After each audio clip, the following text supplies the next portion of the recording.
Hi, I'm Carrie Murphy, and welcome to Spotlight, where we showcase exceptional entrepreneurs and their stories. You know, so many of us, the thought of getting up on stage and sharing our voice is terrifying, whether it's karaoke, it's in a boardroom, or maybe deep down there's a part of you that just wants to sing happy birthday with a new level of confidence. Maybe you've been told your whole life, you're too loud. Don't share your voice. Well, today I am bringing you someone that will help you not only find your voice, but the confidence and the power behind it.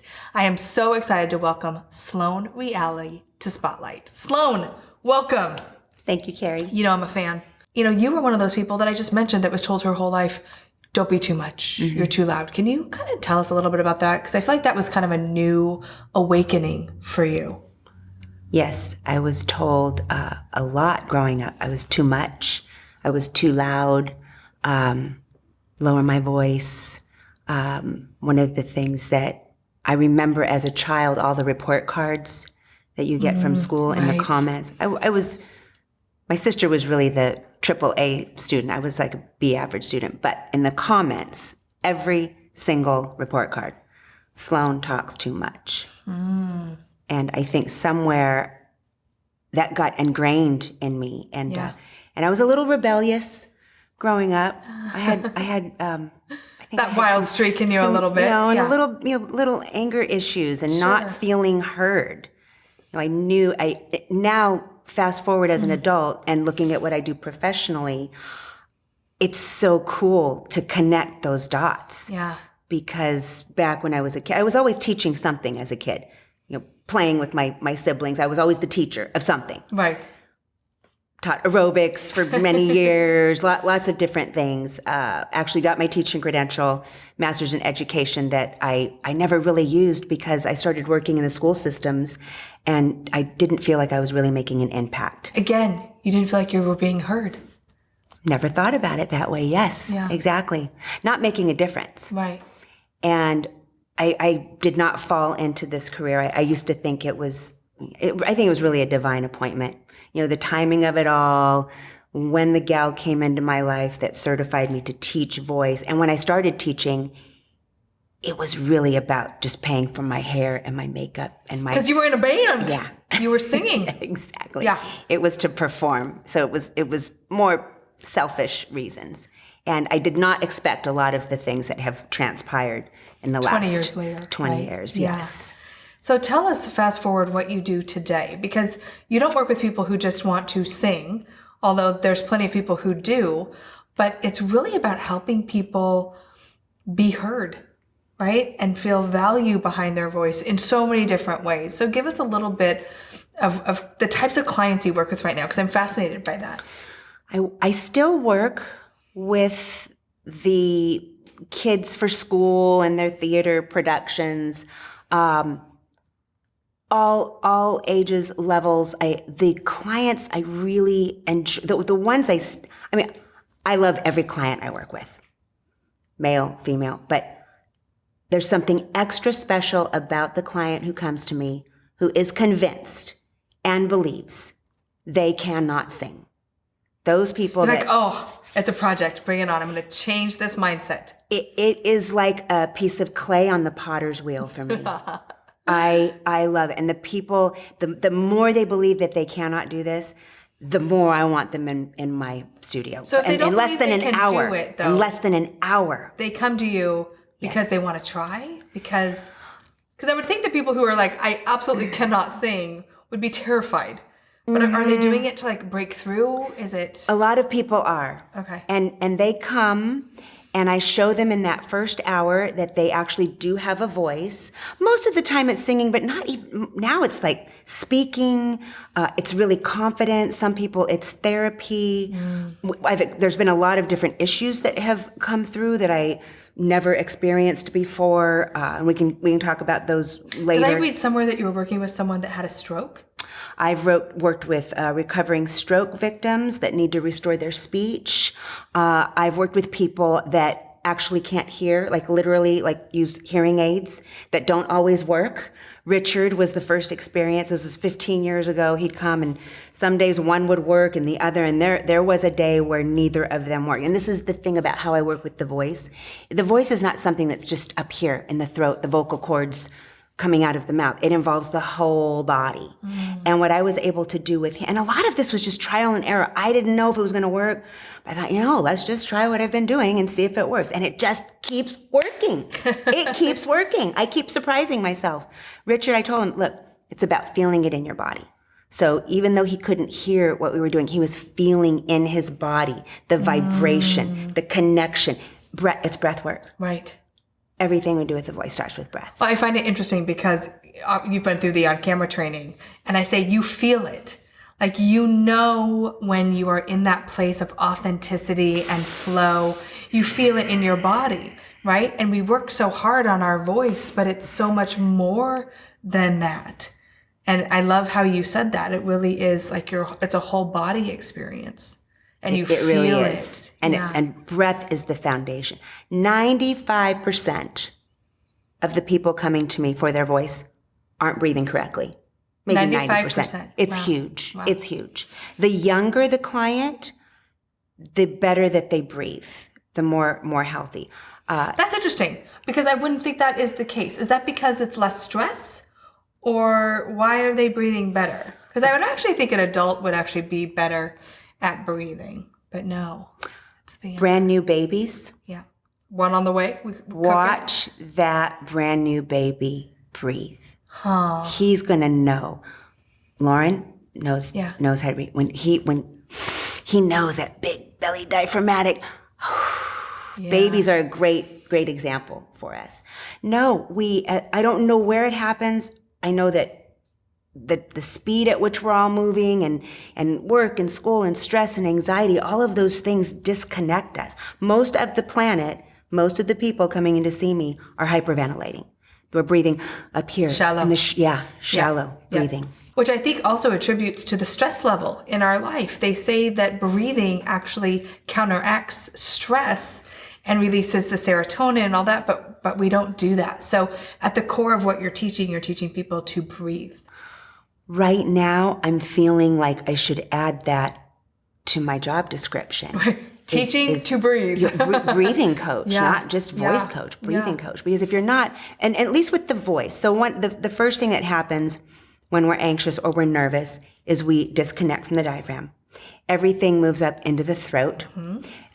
When we're speaking, sometimes it can start to show up like this, and everything's getting tight and close. And when you're singing, especially if you're singing something big, classic rock, ballad, stadium thing, you have got to be connected. All those are, Van Halen, Bon Jovi, Aerosmith, they are singing from here. For sure. Right? Yeah. Celine Dion is singing from here. Any of them. Right. Anything big. In fact, the formula is the bigger the notes are versus high notes. We know notes as being high and low traditionally. I call them big or small. The bigger the note, the deeper you got to dig from in your body to bring that air and energy up. And then it's just a matter of creating an exit, open forward, to let that energy go. So it becomes the flow. Yeah. Right? It's breathing. It's this yin and yang. We're breathing in, bringing that up through your body, and then creating an exit to let it go. And then you're taking the next breath in, and then... everyone right now is breathing with you. Yes. So great. Breathe in and out. So it's like an accordion. Yeah. Our diaphragm is like an accordion, and we're like a giant human straw. And most of us just don't stretch it at all. We're just so closed up. Stretch it, and that's when clients come. The first thing I'm looking for is, where is their hose kinked? Oh, are they kinked in the throat? Is this all closed off? With a lot of people it is. If they're closed off in the heart-lung area, this is where we hold grief, loss, trauma. This is where we collapse in. So if someone's having trouble, a lot of people who come with upper respiratory issues, which I had for a very long part of my life, heart, lung. So I show them how to open that up with breathing, with certain songs in certain keys. I mean, I'm sitting here and I've known you forever, that just fascinated with the amount of work that you do with people and where you can assess where that kink is and really opening that up. And I would say for anyone that's watching this who feels like they're struggling, or they press record and they get really quiet, or they're called upon in a boardroom or a situation where there's more people and they have something so important to say. And what's the first thing that happens, right? Body goes into fight or flight and you get really quiet. So you are good for everybody, really. It's not just people who want to sing, which is obvious, but I think a lot of us are so used to saying, no, I can't do it. My voice leaves me, right? And so you help them open that up. Absolutely. So what advice would you give someone who is feeling that, like they're watching this right now and they're like, oh my gosh, like my heart's beating a little faster. Like I'm feeling some excitement around what this could mean for me. What advice do you have for them to kind of take that next step? Is it breathe more? Is it just sing in the shower? Is it start using your voice more at work? Definitely play. Playing is huge. If you're a parent with children, expose them to every type of music, sound, instruments, singing, different genre, and let them just play. Don't force them into music lessons at 5, 6 years old. Let them. Don't do that. Don't do that. Let them lead you. Age-wise, for a good age to start studying. Like when really young kids come to me, I've taken them at 4. I take them for maybe 6 weeks. We make a bunch of really fun tapes, and then we send them away, and then they return later. But really, right around age 9, 10, 11 is great. Their reading skills have really kicked in. If they're motivated. Yeah, they want to be there instead of having a parent say go. Exactly. Because it's funny, because I do think about putting Lauren into music classes because she's very musically inclined, but I think I'm going to wait. But expose her. She's being exposed to music, and let her lead you. She'll show you where. Right. But coming back to your question of young adults, teenagers, adults, professionals. The first thing we have to get over is this. It's the thinking, I don't really have anything important to say. What if the biggest thing is making a fool of myself? Oh my gosh, what if I open my mouth and I make a fool of myself? What are people? It's that fear of what are people going to think? Judgment. Huge judgment. So we have to deal with this first. And what I would like to say to the viewer, or if you're listening to this, is whatever you've been told about your voice, whatever it is, no such thing as tone deaf. It does not exist. Really? No. There's such thing as hearing loss.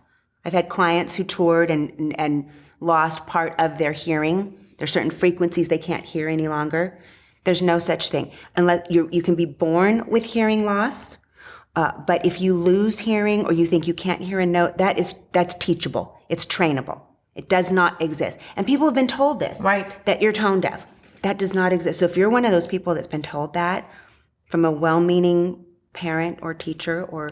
It's also, be careful what you say to people. It just sticks, right? As a little girl who was told, you talk too much, you're too much.